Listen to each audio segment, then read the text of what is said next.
Assalamualaikum warahmatullahi wabarakatuh. Shalom, Om Swastiastu, Namo Buddhaya, salam kebajikan, salam sejahtera bagi kita semua. Halo semuanya, selamat datang kembali di sesi podcast kita kali ini, di mana kita akan mengangkat kisah-kisah inspiratif dan isu-isu menarik yang mempengaruhi budaya dan masyarakat kita. Sebelumnya, perkenalkan, nama saya Daria Arisa Susanto, mahasiswa Arsitektur Pradita University, dan sekarang saya sedang bersama teman saya Griselda, yang akan menjadi host di podcast kali ini. Oke, hari ini kita ada kedatangan tamu spesial, seorang penari tradisional Bali yang telah meraih banyak prestasi di usia muda. Ia tidak hanya membawa tarian Bali ke panggung lebih luas, tapi juga membawa kultur Bali yang kuat. Oke, ini dia Sari. Hai Sari. Di sini kita bakal ngobrol santai tapi berbobot juga tentang gimana sih fenomena turis asing berpengaruh pada budaya dan kehidupan sosial di Bali. Oke, boleh Griselda mulai pertanyaannya. Oke, Sari, aku boleh tahu nggak nih, kamu ternyata salah satu peserta di AGT ya? AGT? Ya, aku salah satu peserta dari Indonesia Catalan. Ya. Widih, keren banget nih. Kamu boleh gak cerita sedikit aja nih? Oke, jadi di Indonesia Got Talent itu aku ikutnya dalam bidang tari. Tari yang dimana aku ikut dalam membawakan komunitas Naluri Manca yang aku dipakai nama Bala Bali. Di sana aku bawa tarian. Nggak hanya cuman membawa tradisi Bali aja, tapi dikolaborasi juga dengan gerakan akrobatik dan modern gitu. Keren banget. Dan di situ kamu experience-nya gimana nih? Baik kah atau buruk kah? Ya, pertama itu pastinya rasa ragu, deg-degan, dan juga nggak percaya diri pastinya. Tapi dengan adanya latihan, proses, pengalaman juga, dan dibantu juga sama kakak founder yang ada di Naluri Manca. Jadi ternyata akhirnya aku dapat Golden Buzzer, Limited Golden Buzzer, yang dimana sebenarnya Golden Buzzer tuh udah habis, dan kita dapat Golden Buzzer lagi gitu. Keren banget. Ya. Siap. Nah, kamu Sari, kan kamu orang lokal Bali nih ya? Dan Bali itu emang dikenal sebagai destinasi wisata internasional yang sangat populer di sana. Tapi di balik popularitas itu, banyak banget nih dampak yang terjadi di masyarakat lokalnya. Kalau menurut kamu nih, sebagai seseorang yang sering merasakan secara langsung fenomena turis ini, apa sih yang masih paling terasa bagi masyarakat Bali?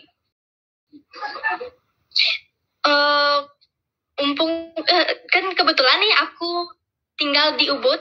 Ubud itu kan Ubud itu termasuk kota yang merupakan kota pariwisata di Bali. Jadi dari kecil aku udah lihat gimana sih perkembangan pariwisata dan wisatawan yang ada di Bali. Pastinya masih banyak banget ada perubahan dan pengaruh juga yang tanpa sengaja dilakuin oleh wisatawan itu, yang berdampak baik ataupun berdampak buruk bagi masyarakat Bali. Untuk dampak baiknya pastinya kan karena ada pariwisata, pastinya di bidang ekonomi ya. Jadinya Bali itu dapat uangnya tuh dari sana, dari pariwisata. Tapi dampak buruknya kayak yang kita ketahui kan ada banyak tradisi-tradisi Bali yang dipakai untuk pariwisata, yang lama-kelamaan tradisi tersebut menjadi hilang, menjadi diambil oleh biasanya sih wisatawan lokal yang melakukan jiplak tradisi yang ada di Bali, terus ditampilin ke daerah mereka, tapi tidak sesuai pakem yang ada di Bali gitu. Adapun juga tradisi-tradisi yang sebenarnya sakral tapi dipertontonkan, menjadikan tradisi tersebut kehilangan jati dirinya kayak gitu. Oh, Itu sih alah. yang terjadi. Dan untuk pariwisata yang wisatawan-wisatawan yang ada di Bali itu awal-awalnya pasti dah kayak biasa aja, tapi lama-kelamaan ada juga wisatawan-wisatawan yang melakukan hal-hal yang mungkin tidak sesuai dengan aturan yang ada di Bali. Contoh, membawa kendaraan. Pasti kan karena mungkin kebawa kebawa ini di luar itu ya, maksudnya kebebasan di luar, jadinya terkadang ada yang membawa kendaraan yang tidak sesuai aturan, ataupun membawa kebiasaan mereka yang dibawa ke Bali gitu. Jadinya masyarakat juga tanpa sengaja tuh mengikuti kebiasaan mereka gitu. Ada beberapa masyarakat yang kayak ke bawah juga ya? Iya gitu, biasanya sih yang di Bali gitu. Sayang banget sih ya. Padahal kan Bali udah bagus gitu ya tempatnya, Iya. destinasi wisata. Tapi gitu. beberapa daerah aja sih yang kayak gitu. Tuh. Oke. Tapi menurut kamu nih, karena ada hal yang begini, kamu sebagai warga lokal sana, jadi merasa terpengaruhi nggak? Berdampak nggak ke kamu sendiri? Sebenarnya kalau dibilang berdampak juga. Tapi kalau kita lihat sesuai zaman sekarang ya, semua masyarakat tuh lama-kelamaan akan mengikuti zaman, mengikuti tren gitu. Bener. Jadinya Iya, bener. tanpa sengaja tuh jadinya terbiasa gitu. Dan untuk pariwisata pun mau nggak mau pun, maksudnya kita sebagai masyarakat Bali, kita juga perlu pariwisata itu gitu. Jadinya untuk seperti budaya, caranya kita melestarikan budaya itu tergantung juga masyarakatnya sendiri. Bener banget. Harus gimana sih kita harus menjaga, gimana kita harus melestarikan, itu sesuai masyarakatnya masing-masing. Kita juga nggak bisa maksa gitu. Dan kita pinter-pinternya orang atau masyarakat Bali yang menjaga dan memberitahu bahwa wisatawan yang mana sebenarnya bisa kita ditonton, yang mana bisa dilakukan, yang mana nggak boleh dilakukan, itu bisa juga dilakukan untuk mencegah hal tersebut. Jadi tergantung masyarakat yang ada di Bali juga. Bener. Jadi itu sebenarnya masalah perspektif aja ya, setiap orang beda-beda. Iya. Siap. Oke, selanjutnya, menurut kamu nih, kenapa sih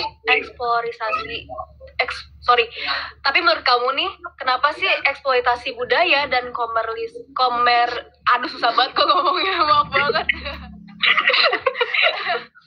Menurut kamu, kenapa sih eksploitasi budaya dan komersialisasi pariwisata di Bali bisa jadi dilema besar buat masyarakat lokal? Menurut aku, eksploitasi budaya di pariwisata Bali itu bikin dilema, karena di satu sisi kan seperti yang aku bilang tadi, pariwisata tuh bawa uang atau menghasilkan uang, tapi di sisi lain budaya Bali malah kehilangan Gak apa aman. Tapi di sisi lain tuh budaya Bali itu malah kehilangan makna aslinya, maksudnya makna tradisi aslinya. Jadinya banyak tradisi yang dulu sakral sekarang berubah jadi sekedar tontonan buat turis. Terus kalau dibiarin terus seperti itu, lama-lama budaya Bali itu akan terkikis dan masyarakat Bali akan kehilangan jati dirinya. Bener sih. Ya. Aku boleh nanya lagi nggak yang tentang pertunjukan yang sakral itu, sebenarnya dia biasanya dipertunjukkan buat apa tuh? Warga lokal? Biasanya, di Bali itu ada tarian yang memang khusus sakral, sama ada tarian yang untuk hiburan. Itu. Oh, iya. Nah, kalau di sakral tuh biasanya di upacara-upacara. Contohnya kayak kalau di Bali tari rejang yang kayak gitu, yang emang dipentaskan untuk kalau di Bali bilangnya ngayah atau beriatnya kepada Tuhan Yang Maha Esa gitu. Jadinya di upacara tersebut terdapat ada penampilan juga tari, yang dimana tari itu berbau sakral seperti itu. Kalau untuk hiburan seperti pembukaan, seperti kayak gitu. Oh, begitu. Ya sih, aku baru tahu loh kalau misalnya ternyata Bali tuh ada banyak jenisnya ya?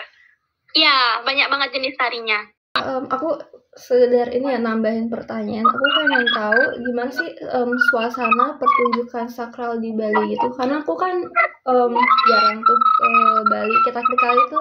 Terakhir kali itu masih kecil, jadi aku udah lupa suasananya itu kayak gimana. Soalnya kan kalian tuh kuat banget tuh kulturnya, sampai mirip-mirip Jawa lah ya.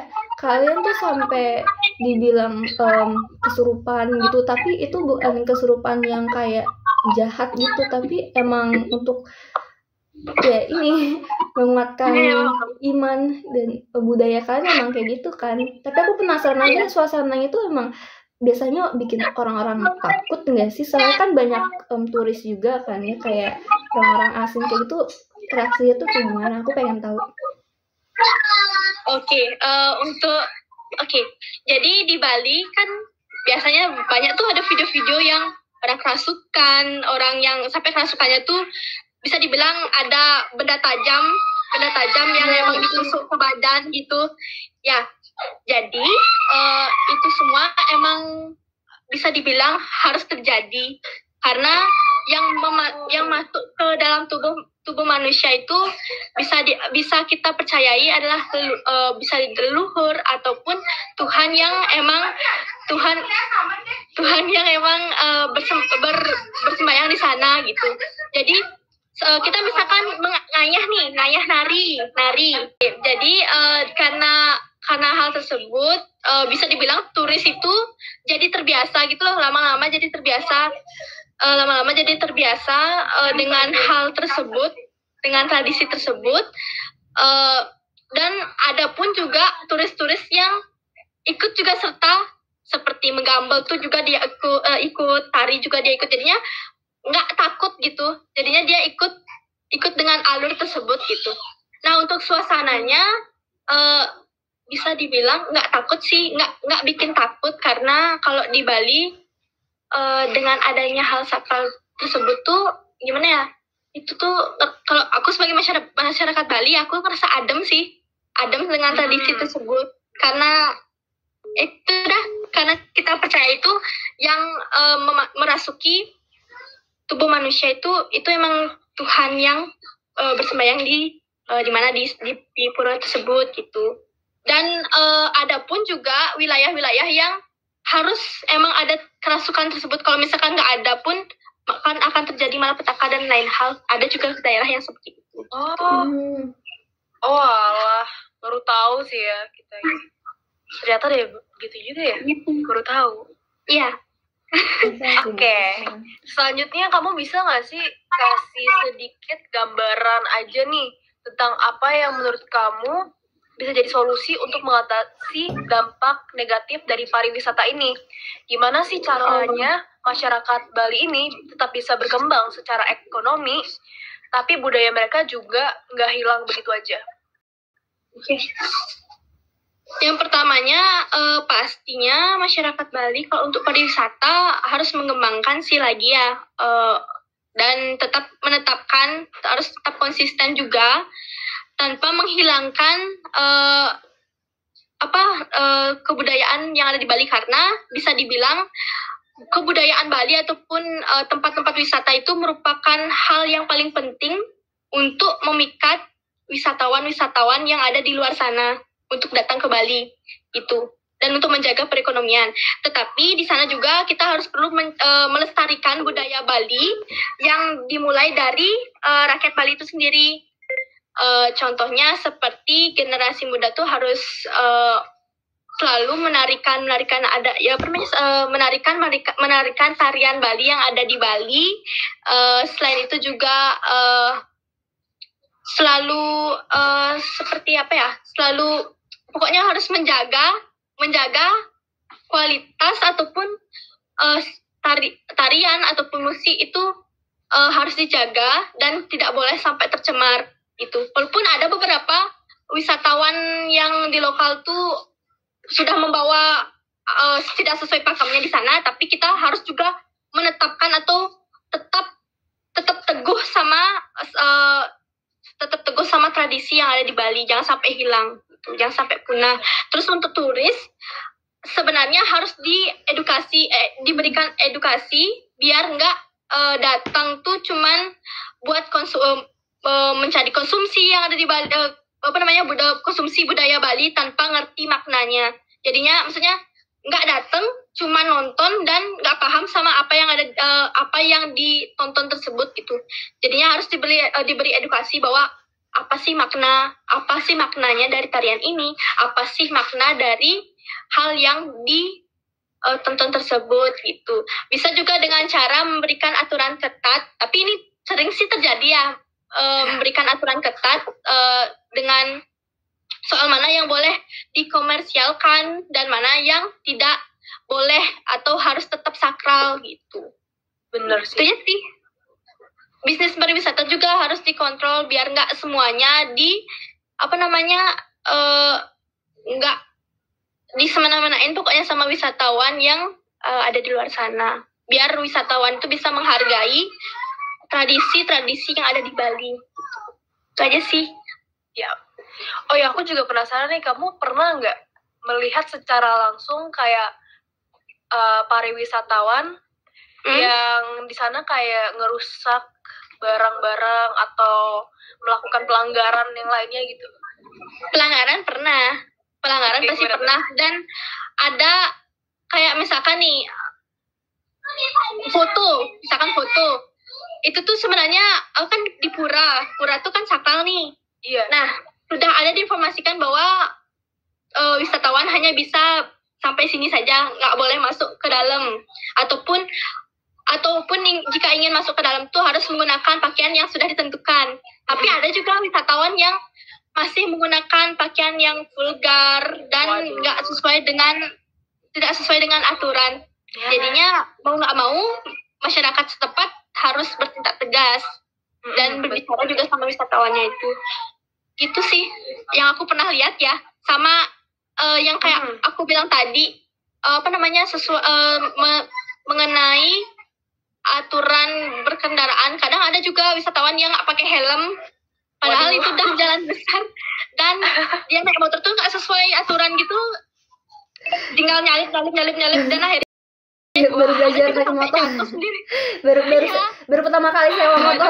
Iya, itu benar banget. Padahal ya tahu sih dia bisa dibilang dia nyewa motor ya, mau nggak mau tuh harus ikutin juga aturan yang ada di Bali gitu. Iya.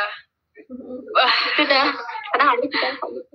Sampai ada yang sampai jatuh dari motor. Waduh. Itu pun kayak masyarakat Bali dah kayak nggak peduli, kayak dah ketawain aja dah, karena juga dia yang salah kan. Kan sesuai Iya sih. dengan aturan. lucu banget. Iya, Itu nggak salah. itu sih sebenarnya di Bali. Dibilang lucu tapi itu juga sangat Oh. disayangkan ya. Heeh. Apalagi sampai ada kata mabuk, kan biasanya wisatawan Bahaya sih, Bali tuh iya. mabuk tuh bahaya banget. Tapi biasanya malam sih yang kayak gitu, kan mabuk dari klub, terus dia biasanya dicanggu, biasanya terjadi kayak gitu. Itu udah naik motor sampai ada juga konflik yang sebenarnya orang bener, kita sebagai masyarakat Bali bener naik motor, tapi dia tersinggung jadinya kesalahpahaman dan dia malah marah gitu. Sebenarnya kan kita yang marah ya. Tapi Iya. ada juga yang kayak gitu. Ya. Tapi gimana, sudah terjadi kan? Iya sih. Itu. Mau nggak mau ya, namanya seiring perkembangan zaman gitu ya. Iya, sudah. Jadi ya nggak bisa dipaksakan gitu. Pasti akan terjadi hal seperti itu. Iya sih. Oke, pertanyaan yang terakhir nih. Sejauh ini kan udah ada upaya-upaya belum sih yang dilakukan untuk mencegah kerusakan budaya Bali karena pariwisata nggak? Kalau udah, apa aja sih yang udah berjalan dengan baik? Untuk yang berjalan dengan baik, yang ada di Bali. Iya. Peraturan yang ditetapkan gitu bagi mereka para wisatawan yang gitu.